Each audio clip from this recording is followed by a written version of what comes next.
Yun guys, dahil wala kaming kuryente ng 8 to 5 halos buong araw. Tapos di rin ako nakasama sa ride namin sa Nueva Vizcaya. Punta na lang kami ng San Fabian Beach. Doon na lang kami magpapalipas ng oras kasi walang magagawa dito sa bahay. Walang kuryente. Kumbaga, wala, dito ka lang nakatunganga. Kaya magbe-beach na lang tayo. Eto, nire-ready ko na si Trimax. May dala tayong camping chair, camping table. Tapos yung cover natin mamaya, ito. Pakita ko sa inyo yan pag na-set up ko doon sa buhangin. Siyempre, dadala tayo ng mga gamit natin, pagkain.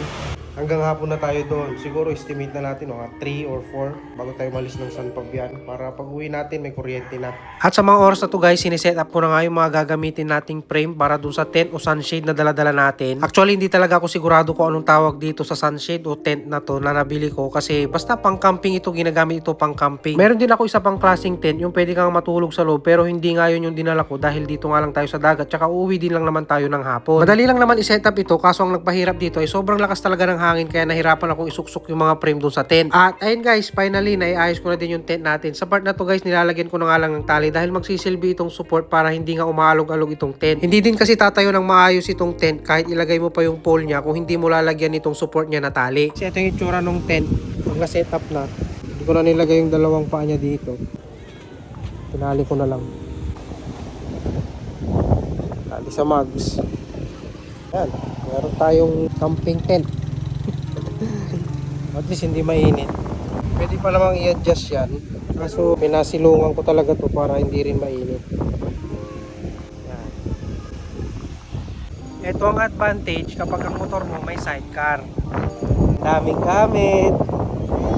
Puno ang sidecar. Meron ka pang sunshade. Meron ka pang camping table at camping chair. Kahit 230 na ng hapon, hindi siya mainit. Presko yung hangin. Dahil meron nga tayo yung sunshade. Meron siyang UV protection kaya hindi tumatagos yung init. Kahit mahangin din, stable din siya kasi meron siyang pole. Tapos meron siyang support na tali. Sobrang hangin dito pero hindi natutumba yung tent natin.